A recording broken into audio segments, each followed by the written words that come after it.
অনেক দিন বাদে আবার একটা নতুন আলপনার কাজ পেয়েছিলাম, আর এই কাজটা ছিল দোহারিয়ার সিলভার স্পেসে।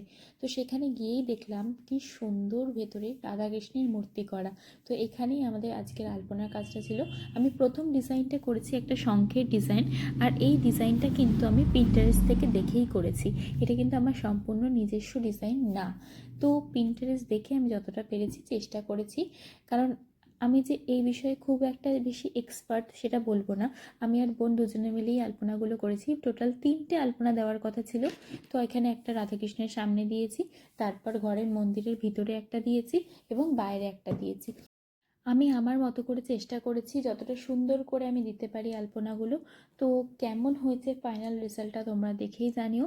আর ভিতরের মন্দিরটা ছিল অপূর্ব সুন্দর। ভিতরে অষ্টধাতুর রাধাকৃষ্ণের মূর্তি ছিল, প্রায় 8 কেজি ভারী ছিল এই মূর্তিটা।